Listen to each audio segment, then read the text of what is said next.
พวกนี้น่ะพวกนี้คือบ่มีราคาโอ้นี่หวะเอานี่ก็13,000ว่ะ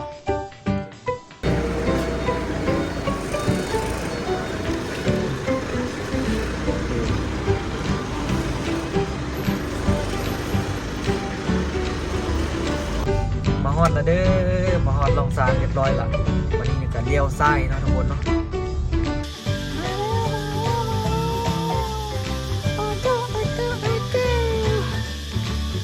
กล้องวะสบายทุกคนสบายดีตอนสวยเด้อตอนนี้เฮามาแวะห้านเบิ่งพัสดุก่อสร้างของทุกคนว่าราคาอยู่นี่มันสิเท่าใดปกตินี่สิซื้อเป็นแก๊สเลยอันนี้สิไปซื้อปองแสงนะบ่ฮู้ว่าเขาเจ้าสิเอิ้นว่าอีหยังเนาะได้บ่มีรถจักคันเลยบัดยูนเบียงได้ขายไว้ดี CFC มันคล้ายเป็นนีปองนะทุกคนมันคล้ายๆดูโฮมนะนี่นะเหนื่อยเดี๋ยวเขาไปเบิ้งน้ำกันทุกคนเนาะโอ้คือสิเบิ้งบ่ได้ละเสียงเพลงดังกว่านี้ไปเดี๋ยวเราเบิ้งก่อนพวกนี้น่ะพวกนี้คือบ่มีราคาโอ้นี่หวะเอานี่ก็13,000ว่ะโอ้38,000แต่แบบนี้ก็งามเหมือนกันเว้ยแบบนี้ก็งามกันเบาเอาตัวนี้เอาตัวนี้เอาตัวนี้25ก้อนเอาตัวนี้ลืมเบิ่งตัวนี้เมื่อกี้นี่งามดีอยู่มีโอกาสได้มาแล้วทุกคนมันก็ค่อนข้างว่ามานี่โอเคอยู่เด้ไปซื้ออยู่ลองซานกับหนึ่งนี่400,000 500,000พุ่นน่ะมันค่อนข้างแพงอยู่แต่ว่ามีแต่6ก้อนเลย6ก้อนนี่400,000 500,000แต่อันนี้เอาคูณละ25ก้อนก็สิตกอยู่แต่ประมาณบ่ฮอดล้านซ้ำก็เอานี่ดีกว่าเอาเลยไปข้างเอา เต็มให้เต็มว่าสั่งอันนี้น้ำเพิ่นใส่มึงดู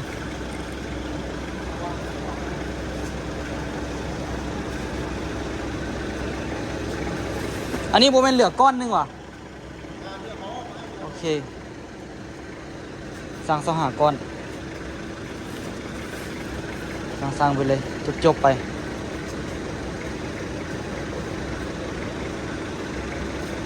เหลือก้อนนึงมาแล้ว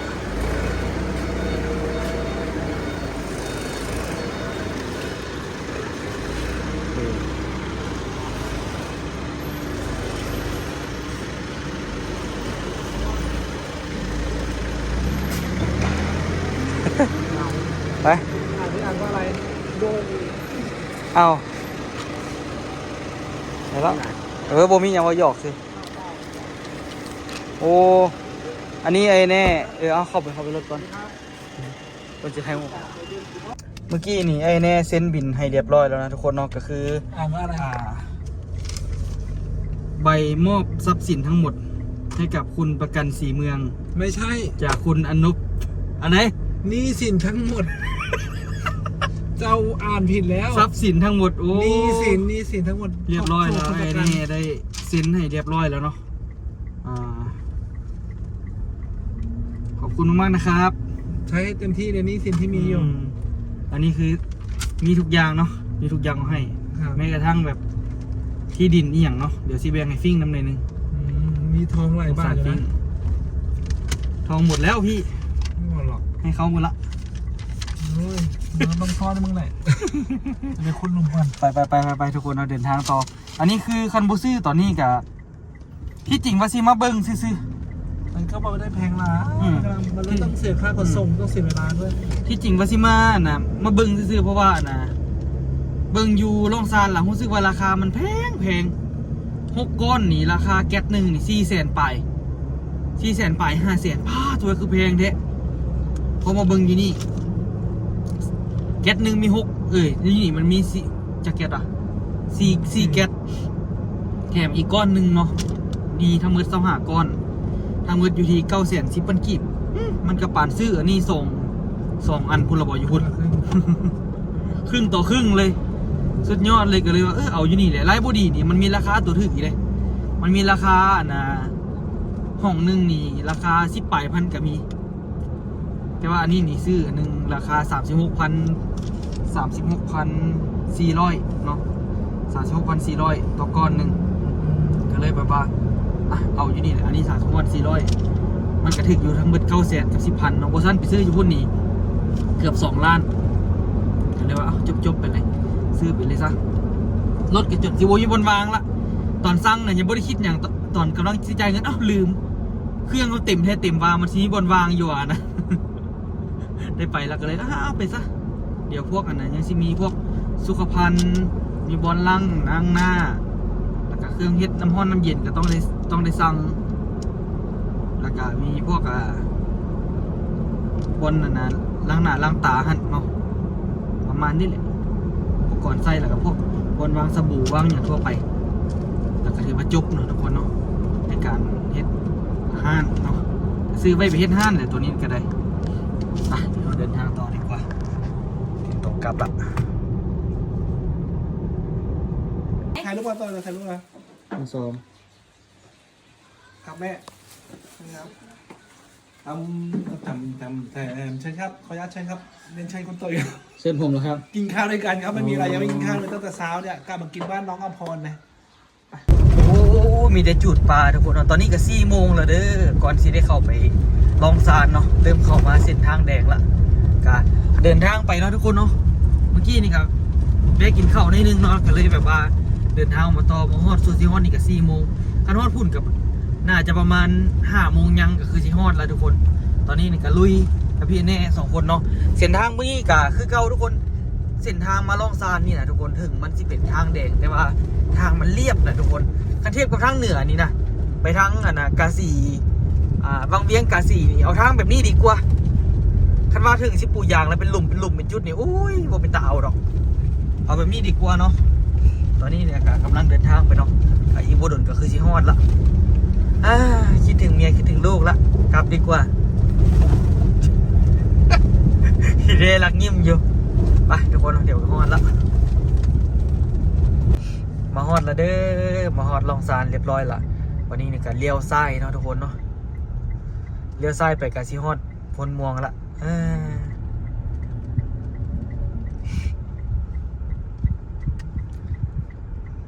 แต่ก่อนเขาสิขายห้านตัวนี้แหละพี่เน่ร้านตัวเนี้ยแต่แพงมาก ขายอะไร จะขายร้านขายอันนี้ ซิงร้าน ซิงร้านแต่ว่าเบาแพงพูดก็เลยอยากได้อยู่เลยแต่ว่าโอ้ยเอาบ่ได้ดอกแพงพูดแล้วคุณว่าคนไหนของโบตื้อหนึ่งเหมาะโคตรแพง ตื้อหนึ่งเป็นเงินเท่าไหร่ เกือบ2 ล้านน้องว่า400 ล้าน500 ล้านนี่ยังสิพิจารณาอยู่ตอนนั้นเด้วันนี้ผมมีคนลิ้นสงกรานต์บอกคือสิบ่มีดอกพี่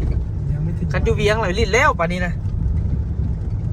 ถ้าอยู่เวียงจันทร์ลิ้นแล้วลิ้นมาโดดละหลายโครงการเขาเจ้าก็ลิ้นละแต่ว่า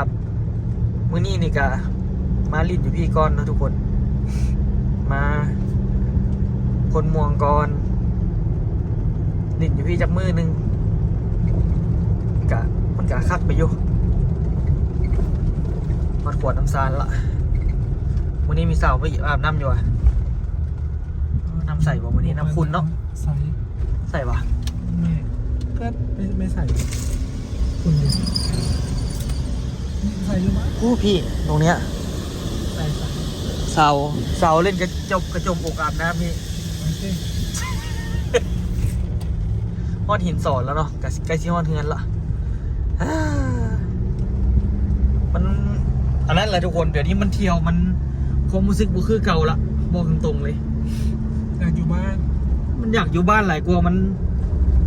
ไปมันกับโบรู้สึกว่ามันแบบบุคือเก่าละแต่เก่านี่โอ้ยแหงไปแหงมวนแหงไปแหงมวนแหงไปสินสถานที่ใหม่ๆมันแหงตื่นเต้นแต่พอมาเดี๋ยวนี้มันรู้สึกว่ามันบุคือเก่าละ เป็นห่วงครอบครัวแล้วก็เรื่องวุฒิภาวะความรับผิดชอบอะไรเงี้ย แมนขนาดนอนอ่ะพี่แน่เสือบนน้องฝันนะฝันทำร้านเนี่ยจริงฝันแบบว่าฝันอยากอยากต่อเสานะทุกคนเนาะฝันเอามัดเล็กต่อเสาเสร็จแล้ววันนี้ดีใจจังเลยอะไรวันนี้พี่ ที่ไหนน่าจะไม่ทำเลย ไม่ได้ทำอะไรเลยได้แค่ฝันมันรู้สึกว่ามันอยากเฮ็ดพวกนี้ให้มันแล้วให้มันเสร็จไวๆ มันจนเก็บไปฝันบ่ได้ฝันมือเดียวเดี๋ยวฝัน2 มือ3 มือฝันแล้วก็สะดุ้งฝันแล้วก็สะดุ้งแล้วมันก็เลยแบบน่าจะคิดฮอดอยากเฮ็ดเวียกคิดฮอดเวียกคิดฮอดงานนี่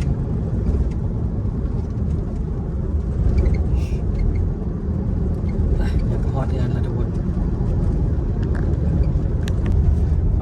กระจกกับมัวพอทางโค้งนี่พอละถึงบ้านละเด้อถึงบ้านละเด้อคนดิบเข้าบ้านยังไงปี๊ดเอาเลยคลอมลงกัน พร้อมทั้งทางเลย ถึงแล้วพี่เนี่ยดิบเลย จะดิบเลย มอไซค์ทุกคน ดิบอะไรเนี่ย มอไซค์เดี๋ยวมอไซค์ตกใจรับล้มเลยโทษเรา ตกเลยเนี่ย ตกเรามอไซค์ตกใจ ใส่ตก เราอ่ะจะตก ใส่ตกใจเราก็จะตกเหมือนกัน ตกหลุมใจเย็นถึงบ้านแล้ว ไก่ตายแล้วมั้งอ่ะแล้วก็ฝุ่นเต็มบ้านทีนี้ พอได้แล้วไป ว่าฝนเข้าโอ้ยรถกระจอดอันนี้เราจึงมาเก็บของมาถึงแล้วร้อนจังเลยทำไมมันร้อนขนาดนี้ นอนแหละ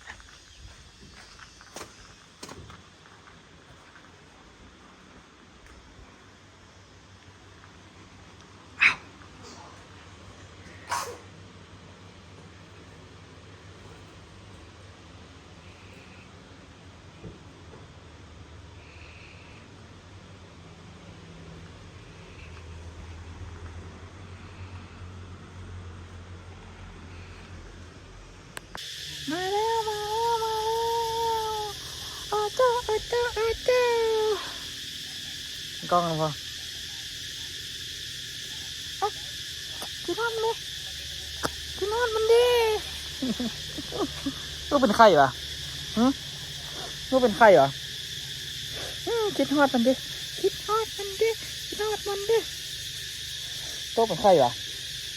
บอกเอาโตเป็นไข่อยู่นะอีเมย์ปะว่าโตเป็นไข่อยู่นั่นเมย์ปะลูกเป็นไข่จากมือโอ้ตาย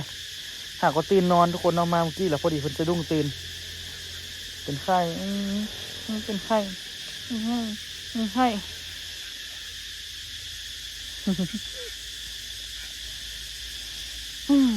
หอม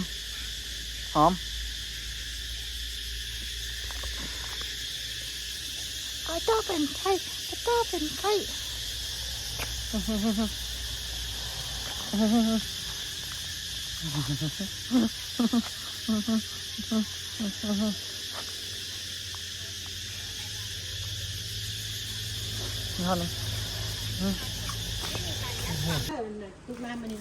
เอาเงินก็ซื้อมาไว้กินบ่อันที่ไปอันเชื่อไปไว้ใส่ไว้ตู้เย็นมาไปตู้เย็นเทิงมาตู้เย็นลุ่มเดี๋ยวบ่ได้กินนี่อย่าลืมเอาไปกินอุ้ยเดี๋ยวนี้น่ะมีของฝากให้ยายด้วยส้มปลาตองส้มหมูโอ้เอาไว้ลุ่มเลยลูกมันสิส้มก็ส้มเพลงล่ะมันยังบ่ส้มเด้อแต่มันพอดีกินตอนนี้เดี๋ยวเข้าตู้เย็นเลยลูกก็มาฝากแม่อันนั้นไปฝากคุณตาลเพราะมันหลายคนเพิ่งไกด์สโนว์ไอ้นี่เอามาให้อยู่การนิดๆหน่อยพอดีไปกล้าแย่งนะต่อยไงต่อยเขาย่านนะไอ้นี่นะซื้ออันนั้นไปให้นะไม่เท่าหลายก็เลยว่าซื้อนี่ซะเขามันก็ต้องมีบ้างแหละก็ซื้อไปให้ไม่เท่านั่นหลายกันเวลายันเสียเวลาบอกเข้าไปกินข้าวนำน้องมาบอกเมื่อกี้นี่ดิทีแรกเพื่อนว่าเสียน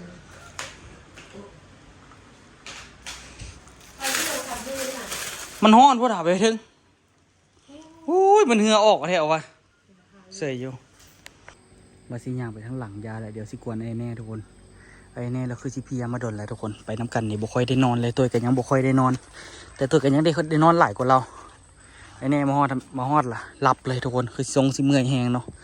เมื่อยแท้เมื่อยวาเลยนอนหลับเนาะเดี๋ยวตัวสิพาไปเบิ่งความคืบหน้าของห้านทุกคนว่าฮอดเสร็จละตอนนี้นี่กลับมาดีนประสวงหนึ่งนี่ก่อนที่ตัวไปเห็นทุกคนฝนตกหนักเนาะแถวนี้น้ำขึ้นเบิดมันก็รู้สึกว่าสวนนี่อย่างมันก็ค่อนข้างว่าสิซุ่มซื่นขึ้นมาแดเนาะทุกคนก็เป็นการดีไปเนาะ ก็ตอนนี้นี่ก็นี่แหละเหล็กเริ่ม เริ่มขี้เมียงแล้วบนขอพับเดี๋ยวบนแล้วนี่ตัวสิได้ตัดเหล็กแล้วก็มัดเหล็กเนาะทุกคนตอนนี้ขี้ตมเริ่มปกเลยบ่ค่อยได้มานั่นโดดเนาะแล้วก็พวกไม้พวกอย่างพวกนี้นี่ก็ยังบ่ทันได้เฮ็ดจักเทื่อเนาะเนื่องจากห้านเฮามันบ่แล้วจักเทื่อใจแท้ก็อยากขึ้นไวๆแล้วก็เอาไม้พวกนี้ไปเฮ็ดไวๆคันทิ่มปะไว้นี่อีกบ่โดนมันก็สิโดกเข้าเนาะหลายบ่ดีพวกสิขึ้นมากินแล้วก็เบิดซื่อๆได้นี่ไม้นี่ที่หมดคุณภาพตอนนี้นี่ก็ฮีบเล็งเนาะมอนก็บ่ไกลๆช่วงนี้หลายเท่าหลายว่า มีเด็กน้อยมากินทุกมื้อทุกคนมีเด็กน้อยยังมากินทุกมื้อเลยก็ยังเหลือหลายอยู่ขอนะ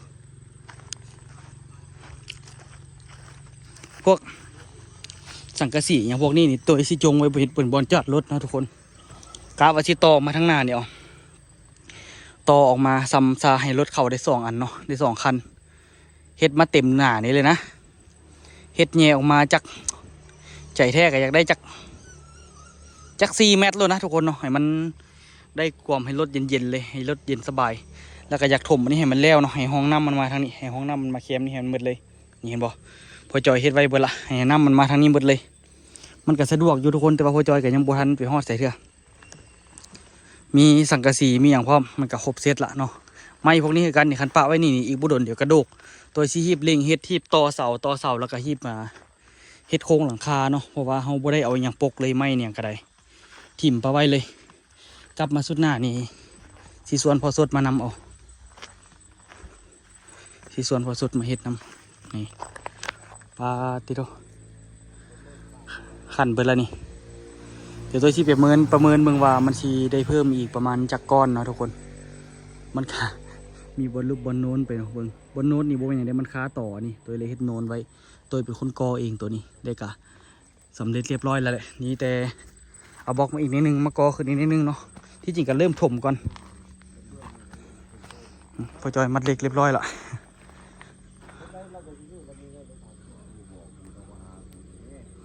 เอาพอจอยเอาเหล็กอันนี้มาโคตรอย่างพอจอยเอาพอจอยอันนี้เรียกโคตรที่อย่างอันนี้เรียกโคตรที่อย่างโอ้เสียดคานนี่หวะโอ้เป็นประโยชน์อย่างลูกสิเอาไว้ต่ออันนี้ลูกสิเอาไว้ต่อเสาหัดอยู่แต่เอาอันน้อยเอาบ่ย่านมันบ่พอฮะเอาเฮ็ดต่อหัวเสาเอาเล็กน้อยก็ได้จองซื่อๆจองหัวเสาซื่อๆเอาเล็กน้อยเอามีแต่ตัวนี้นี่กะให้ทางนี้ไปนี่อันฝานี่เขาจะมาส่งละตอนนี้นี่กะพ่อจอยก็นี่มาให้เรียบร้อยแล้วนะทุกคนเนาะปูดเหลือไปโปะเส้นหน้านี่วัดกระยาเนาะทุกคนปรับกันไปเลยปรับไปแล้วก็ค่อยๆปรับทางเทิงนี่ให้มันเพียงกันแล้วก็เกี่ยมเทคานอะไรที่ทุกคนมีแต่เอาดินมาถมได้หรือตี้นี่พ่อจอยเขาปกติตัวไหนก่อนลูกฮะคานตัวหนึ่งดิคานนี่วะจริงไส้ก็ได้ตัวนี้บริหารน้ำหนักอย่างดอกตอนนี้เอามาถมเลยกอมอย่างกระเลี้ยวหมดแล้วทุกคนมีแต่ค่อยๆเอานะตอนนี้คือเอาอันนั้นเลยซะเอาดินมาถมเนาะหลังจากดินถมแล้วก็ค่อยๆปรับนี่แล้วก็ค่อยๆมาดินทุกคนมาดินมันก็จะแข็งไว้อยู่ดอกเพราะว่าเฮ็ดเป็นห้องละมันก็มีตัวที่มันทำน้ำหนักได้สำหรับโอเคอยู่ฝันทุกคนโอ้ยอยากมาเฮ็ดอันนี้ให้มันแล้วเนาะห้องน้ำนี่ก็ตัวที่เอาตามตัวซะเนาะหลายคนก็แนะนำว่าให้เอาไว้นอกก็ฮันซิว่าก็เอาไว้นอกก็ดีกว่าแหละทุกคนแต่ตัวขี้ข้านขุดเนาะขุดแล้วมันลึกเข้าไปหลายก็เลยแบบเอาไว้นี่แหละตัวกระขุดแล้วเราก็เอาขี้มีอย่างพวกนี้ขี้ข่วยอย่างไส้มันก็ท่วมขึ้นหลายเติบแทงน้ำเข้าไปเนาะทุกคนแล้วก็ตัวซีเฮ็ดอันนี้ให้มันสูงเนี่ยเอาพอกูคิดว่านอนอยู่ห้องขี่เลยสันนี่การขั้นที่ว่าซึ่งกับแมนหั่นแหละมันก็บ่ได้อย่างหลายทุกคนเขาก็ต่อท่อมีอย่างออกเอามันบ่ล้นดอกทุกคนสวมอยู่นี่นะคิดแต่ว่าท่อตัวนี้นี่พอจอยเฮ็ดแต่เดินแต่นานก็ยังบ่ล้นเพราะว่าเขตนี้มันบ่แม่นดินหึมเนาะมันเป็นเขตที่แบบว่าแห้งแล้งว่าซั่นซะมันบ่ค่อยนั่นดอกมันก็สิซึมลงลุ่มพุ่นเลยมันก็นี่แหละทุกคนอันนี้นี่เขาก็ขุดลงไปเลิกเติบแล้วเนาะให้มันซึมลงไปลุ่มพุ่น บ่มีโอกาสจะขึ้นมาฮอดถึงนี่ดอกที่จริงเอาแท่งนี้ออกก็ยังได้แต่ตัวเฮ็ดตัวนี้ปาไว้แล้วตัวสิเฮ็ดบ่นี่ให้มันเนินขึ้นนิดนึงเอาเนินขึ้นนิดนึงเฮ็ดเป็นบ่อนบ่อนห้องส้วมเนาะแล้วก็ทางนี้ก็สิเฮ็ดเป็นบ่อนอาบน้ำอยู่แจนี้แล้วก็อันนั้นก็สิขั้นประมาณนี้เนาะทางนี้ก็เฮ็ดเป็นบ่อนไว้ตู้ไว้มีหยังเฮาก็พอได้อยู่แถวนี้ก็สิเป็นห้องนอนทั้งหมดเลยเนาะบ่ใส่แอร์นี่ตายเลยเนาะออโต้เป็นไข้เป็นหวัดอยู่ตอนนี้นี่ก็ยังเป็นหวัดอยู่หากระทรวงสิดีมานี่เบิ่งเพื่อสิไปติดต่อรถมาถมไว้เนาะทุกคนพ่อจอยได้ติดต่อรถได้หรอพ่อจอยได้ติดต่อรถได้หรอวะวะเดี๋ยวมื้ออื่นลูกสิไปถามเอาละคันนั่นมากับพ่อถมไว้กับถมเลยขี่ทรายยังบักหลายปะดิจักเสียจังไหนฮะกับขี่ทรายนี่ขี่ทรายเขาเสียจังไหนพ่อจอยเหยียบเลยเนาะเหยียบพอให้รถมันมาได้แล้วก็เขาก็ค่อยๆกวดเอาฮะถ้าเอารถมายู่กับบุ้งสียู่ไปใส่ค่อยๆกวดให้รถมันเหยียบมาเลยก็ได้เพราะว่ามันเนินอยู่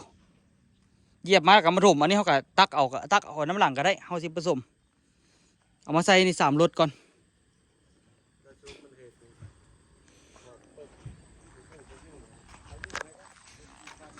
แมนยู่เขายู่ไอ้พร้อมแต่ว่าทางนี้นี่คือจะบ่อยยู่ไงเนาะยางได้เรียบร้อยเลยทุกคนสบายเนาะแข็งแห้งแข็งแกร่งบ่มีล่มทนทานสบายตอนนี้ก็เรียบร้อยละมีแต่เอาดินมาใส่ละค่อยๆมาปัญหาค่อยๆมาเก็บเครื่องเก็บของออกดีๆละค่อยๆมามันไวเนาะมาดินมันไวน้ำห่วยมาแล้วก็มาไว้บนสั้นบางทีตัวกับซีไปเอาน้ำอยู่ห่วยแล้วก็มาให้มันเบิดเนาะให้มันแข็งไปไว้เลยมือสุดก่อนนี่ฝนมันตกมามันค่อนข้างว่าแข็งเติบอยู่แถวนี้มันก็แข็งแกร่งอะไรทุกคนแถวนี้นี่เนาะบ่ต้องย่านอยู่มีแต่สิสั่งบอกมานี่เบิ่งตัวสิไลไปไว้เนาะสั่งบอกคานนี่ละแม่น30แล้วเนาะ30 60 90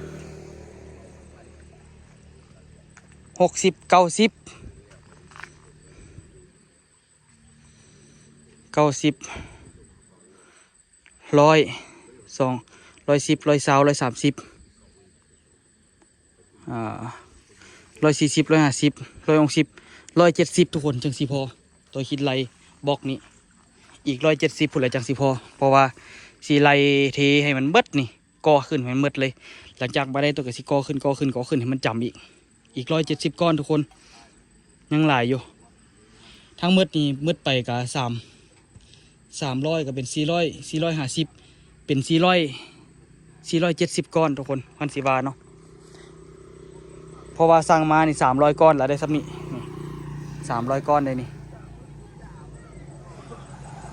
300ก้อนในสำเนียงตัวไล่ไว้ละเพราะว่ามี1 2 3 4 5 6 7 8 9ไล่ตีไปเลย10ก้อนเนาะทุกแถวสิเป็น10ก้อน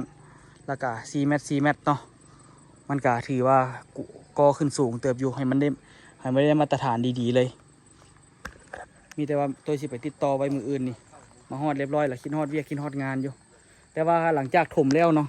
หลังจากถมแล้วนี่ค่อยๆมาช่วงเวลามาดินเขากะสิต่อเสานี่เมียนต่อเสาสิวัดความสูงแต่คานนี่ขึ้นไปฮอดเสาว่าได้อีกเท่าใดแล้วเขากะต่อขึ้นซ้ำที่เขาต้องการเนาะอยากให้มันสูงขึ้นตัวขึ้นว่าอยากให้มันมีความสูง3 เมตรเนาะขึ้นฮอดเพดานนี่3 เมตรแล้วก็เป็นโค้งมันกะแล้วแต่มันเนาะทุกคนเนาะแต่ว่าห้องนอนนี่ตัวไว้ใส่เพดานอยู่ห้องพวกนี้บ่ใส่เด้อบ่มีเงินเด้อเนาะที่จริงก็บ่จำเป็นต้องใส่ดอกสิใส่แต่ห้องนอนนี่ก่อนถ้ามีโอกาสตัวไปเฮือนตัวสิไปเอาแผ่นแผ่นฝ้าแผ่นเพดานมาใส่มันก็บ่ได้เบิดหลายเฮงดอกทุกคนก็สิเฮ็ดนั่นแหละอันใดพอเฮ็ดก็เฮ็ดไปเนาะประมาณนี้ได้ต่อเสาก็ต่อไปทางพอมีพุ่นกะเดี๋ยวนี้นี่เขาเจ้าก็เริ่มมาดินเรื่อยๆเนาะทุกคนเขาเจ้าก็ค่อยๆมาแต่น้ำมันสิมากับบ่มีเนาะช่วงนี้แม้แต่ช่วงหดพักกันยังสิบ่มีไม่จันอาจจะอยู่สวนอยู่ทุกคนเดี๋ยวตัวสิพาทุกคนไปเบิ่งน้ำกันเนาะว่าปัจจุบันนี้เป็นยังไงละกินฮอดเวียกกินฮอดงานหลายเติบอยู่เด้เนาะแต่มีโอกาสได้มาแล้วกะเฮ็ดเต็มที่น่าจะแล้วสงกรานต์พุ่นแหละทุกคนตัวจึงสิเริ่มได้เฮ็ดเนาะกะสิได้แทกแต่ละจุดแล้วกะสิได้มัดเหล็กนะทุกคนเหล็กพวกนี้ตัวสั่งมาเรียบร้อยละ จ่ายเงินเรียบร้อยละก็สิมัดเล็กแล้วก็เฮ็ดขั้นตอนแปะต่อไปเรื่อยๆนะทุกคนมัดเล็กเทคานให้แล้วก็ได้เมื่อคีบอันนี้แล้วก็สร้างดินมาถมก่อนเดี๋ยวมืออื่นไปซื้อเบียร์ตัวซีไปถามบนเขาเจ้าเอาดินมาถมเลยนะทุกคนไปสั่งเครื่องมาขายแล้วไปเอาดินมาถมแล้วก็ค่อยๆเฮ็ดไปเนาะไปเดี๋ยวพาไปเบิ่งสวนหน่อยนึงแต่ว่าเบิ่งเป็ดไก่เดี๋ยวนี้นะทุกคนเนาะเป็ดไก่ก็เริ่มใหญ่นะทุกคนกะเริ่มขยายไปเรื่อยๆไก่ก็ได้เริ่มหลายแต่ว่าไก่ที่มันใหญ่กับบ่มีละพอขายไปละเริ่มใหญ่อยู่อ่ะมันจานไก่รู้สึกเริ่มดีขึ้นเนาะช่วงก่อนเนี่ยมันปรับตัวกับหัวอาหารใหม่เยอะลูกว่า แม่เมื่อวานแม่กูไปตั้นหมอนให้กินจนว่าอิ่ม ไล่ไปกินหมกมอนเนาะ เป็ดแม่เอากล้วยมาให้กินเขาบอก เป็ดบ่ตายติ ฮะ เป็ดอยูหันบ่ตายติ บ่เอาน้ำไปให้กิน ไม่จันว่าซอกเป็ดบ่เห็นแต่มันก็แตกหน่อยเนาะ มันถึงน้ำเนี่ย ให้ไม่ได้คิดหน่วยคิดไป ใครอีกละ แม่ โอ้ ดับ เป็ดนี่บัดมันได้ออกมามันก็ออกมาเรื่อยๆเนาะเป็ดไก่ก็ได้พอใหญ่ๆในนึงเขาก็เริ่มมาซื้อที่จริงซ้ำนี่เขาเริ่มเอาแล้วได้นี่ เริ่มเอาแล้วแม่ว่าซี่อันเฮ็ดรักอันนั้นมา5 ต้นอันนั้นมันพุ่งนี่แล้วรับมานี่แล้วรับไปให้โอมอันนี้น่ะ อืม แล้วก็รับตัวนั้นให้เสื้อให้แล้วมันเป็นควงเดียว3 หอมันเป็นควงเดียวเลยเดี๋ยวเขาว่ามันก็บ่ได้แพ้กันไหมปล่อยให้มันกินนี่กัน แม่นั่นเฮ็ดเศร้าเพราะว่าอันมันไข่ละมันไข่ได้ขี้น้อยละ อืม แล้วแม่ลายจะให้ฟักอยู่นี่แล้วแม่ข้าวมันฟักอยู่นั่น อันนี้ฟักอยู่อันนี้ ฟักนี่ เดี๋ยวนี้ไก่เริ่มแพร่ขนาดแพร่แท้แพร่ว่ายำห้อนเลยเนาะ แม่น ห้อนแท้ว่าลูกก็จะสิตายส่วนหลายอยู่ในห้องแอร์อยู่ในรถมันเลยโบปันใดวัดออกมานอกว่าจันห้อนแท้ว่าเบิ่งมือนั่นน่ะทุกคนมือออกก่อนสิออกเดินทางเนาะไม่จันมาซอกเป็ดบ่เห็นอยู่บ่อยู่ตัวก็เห็นเป็ดมันเลี้ยงลูกมันอยู่เนาะตัวเลยจับมาไว้นี่มันกินข้าวกินน้ำอยู่นี่ไงอยู่เด้1 2 3 4 5 6 7ตัวอยู่ครบเนาะลินน้ำเพิ่นกำลังฮ้อนกำลังลินน้ำแต่วันนี้ก็ได้กินหัวอาหารปกติเนาะเอาเนี่ยบังยุงบังอย่างพร้อมเรียบร้อยเนาะมุงต้นมะฮุงอันนี้หลังจากได้กินน้ำรู้สึกว่ามีชีวิตชีวาขึ้นมาทันทีเลย อันใดก็คือกันเลยทุกคนช่วงนี้เขาน่าจะปลูกอย่างอยู่นี่เนาะไม่จันเนาะเอาอย่างมาปลูกอยู่นี่มักฮะปลูกกล้วยปลูกมะฮุงหลายๆอันนะรู้ว่าปลูกหลายๆอย่างให้มันออกเพราะว่ามันอยู่ใกล้น้ำเบิ่งสภาพส่วนช่วงนี้บ่มีฝุ่นใส่จักสิไปหาเวลาไปตอนไหนฮะแค่ว่าที่เอาเลยต้องตัดสินใจไปอีหลีแต่เท่ากับบ่มีเวลาหอมบัวลูกเห็นไปขายอยู่ตลาดอันท่าแขกนะโล1 20,000หัวบัวนะเขาซื้อโลเท่าไหร่วะ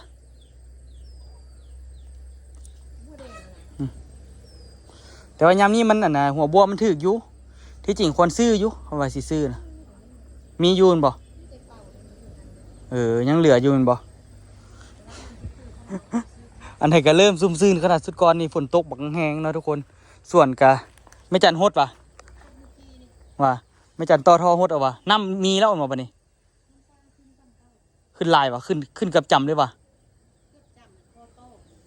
เกือบจำมันทั้งหน้านี่เหรอโอ้ขึ้นหลายอยู่เนาะ